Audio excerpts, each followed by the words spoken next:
Hi, my name is Kelly Martinick, and I am a senior in the FLEX program. This year, I wrote my senior research paper about self-harm and eating disorders in the internet, and essentially it was about how websites and blogs will promote self-harm and eating disorders. So today I'm going to talk mostly about pro-ED, pro-eating disorder blogs. Mostly because going through my research, it was a lot easier to find studies on pro-eating disorder blogs, and I think that more research gives me more authority to talk about that than to talk about self-harm. So, pro-eating disorder blogs, commonly called pro-Anna or pro-Mia, encourage destructive behaviors by presenting eating disorders as glamorous or trendy. And I also want to talk a little bit about how I picked this topic. So I did a 5-week residential journalism program at Northwestern last summer, and we had to write a trend story. And I picked the topic or the trend Fitspiration, which is blogs and websites that promote fitness and health. And I found, doing my research for that and doing interviews for that some of the blogs go a little bit too far and venture into this category of promoting eating disorders. And then I found out more about pro-Anna and pro-Mia blogs that actually do unapologetically promote eating disorders. So define the trend.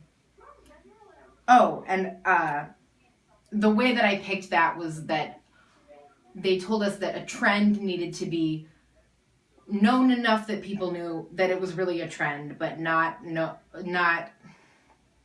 enough that not everyone knew about it. And that's how I defined Fitspo. But going back in researching for this, I found that pro-Anna and pro-Mia blogs have been around for a lot longer than that.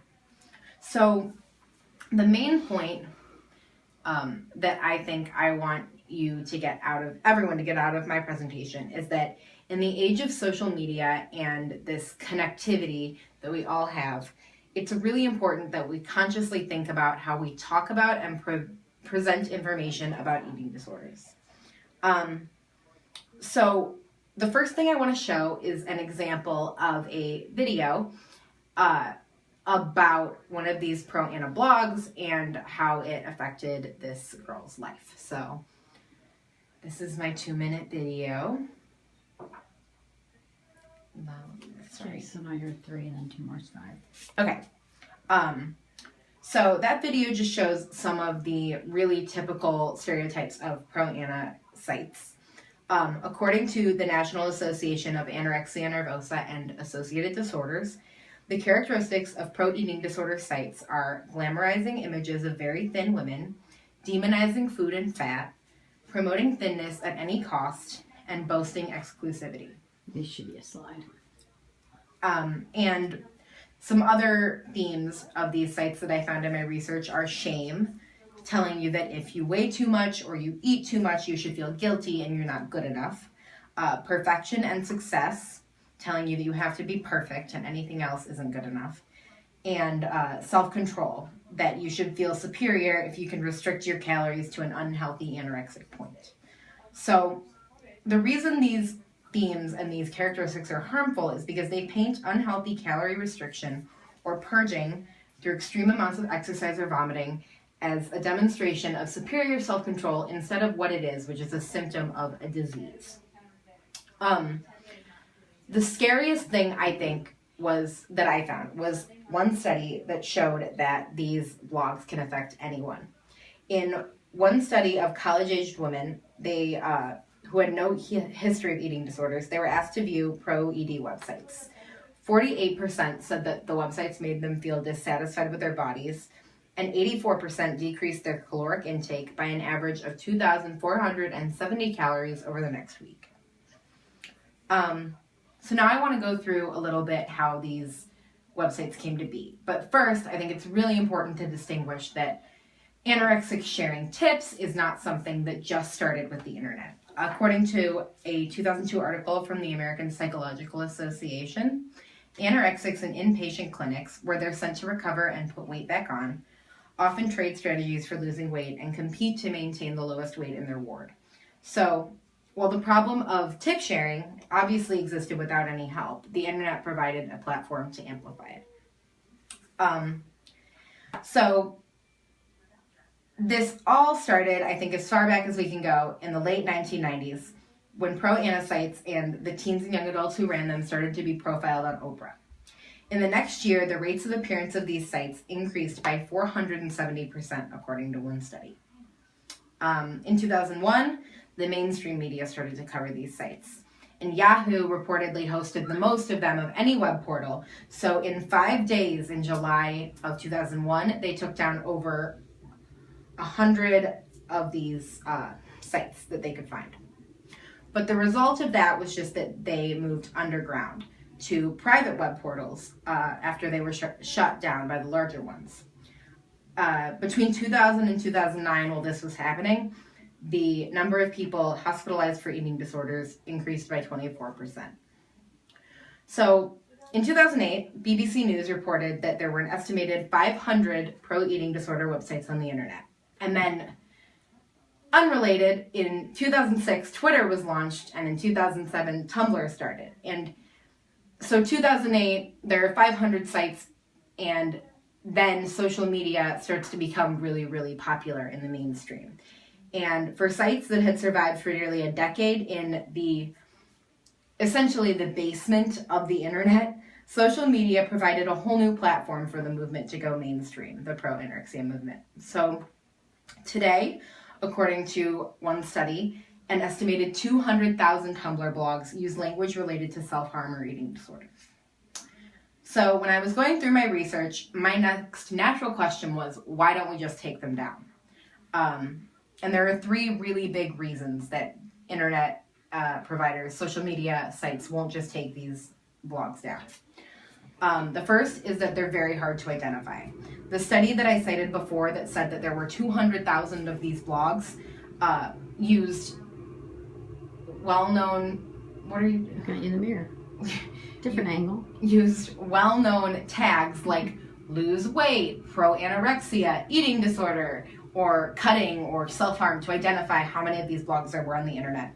But they said that if they had accounted for the purposely misspelled tags like spelling thin with a Y, or that or loose weight to that these tags that these blogs will use to maneuver around trigger warnings, the number of pro self-harm and eating disorder blogs would have been far more than 200,000. I like the examples. So the second big reason that these sites can't just be taken down is site traffic.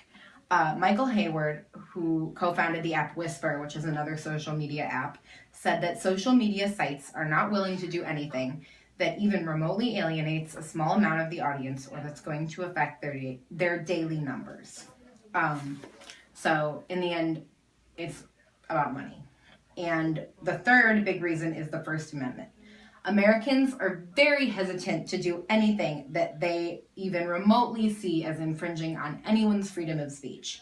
In 2006, when Australia criminalized pro-suicide websites, there was a whole debate over whether or not this law took away citizens' rights to free speech. So over the summer when I was working on my story about Fitspiration, I got to talk to Dr. Allison Darcy and Dr. Mary Sanders at Stanford. They're at Stanford School of Medicine in the eating disorder department, which is in their department of psychiatry. And I asked Allison Darcy specifically if she thought that they could just censor websites that were supposed to be promoting health, but were really promoting eating disorders. And she said that she didn't think that censorship was warranted when we don't have enough research about how these Fitspiration or health-related websites affect people. But the case she made for pro-anorexia sites was very, very different. And it's the same case that I would make, and I would just like to quote her. She said the pro-anorexia sites are different because they're very intentionally encouraging behaviors that end up in death. So to tie all of this back to my thesis for my paper was, while the internet is a powerful tool, pro-anorexia and self-harm websites have used it to promote and encourage destructive behaviors. By looking at the impact and history of these sites, experts can not only halt this trend, they can use the internet as a means of reaching young people at risk for self-harm and eating disorders. So, my whole 17-page paper looking at all of the problems, my favorite part was the last couple pages where I got to explore some of the solutions that people have suggested. And the biggest one that I think is the most important is to change the way we handle and the way we talk about eating disorders. Restricting calories shouldn't be looked at as a feat of superhuman self-control, and eating disorders shouldn't be painted as glamorous. It's still recording, right? Make sure the number's still going Yeah, out. it's on Instagram, but yeah, it is, yeah. Okay. And then one quote from the Social Issues Resources Center says that it is society's association of fat with laziness and thinness with strength and morality that encourages pro-eating disorder sites illusions of superiority and exclusivity within their follower base. Along the same lines of changing the way we talk about eating disorders, in the same way that media outlets refrain from reporting the grisly details of murders because of potential copycats, they should refrain from reporting the grisly details of eating disorders. Reporting things like, at her worst, she weighed 80 pounds, or she only ate 300 calories a day, gives sick anorexics and the people who run these blogs numbers to use as goals and encouragement. A change in vocabulary won't stop pro-anorexia blogs from saying whatever they want and posting whatever they want, but it will absolve the mainstream media of part of the blame that is theirs. Because most of the stuff on these sites, as scary as it is when you look at them, comes from model portfolios or magazines, or it comes from the mainstream media.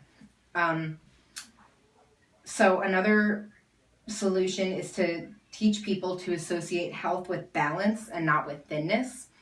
There's a quote from Mary Sanders at Stanford that really talks about that I still have to find to incorporate into this. It's in my notes somewhere.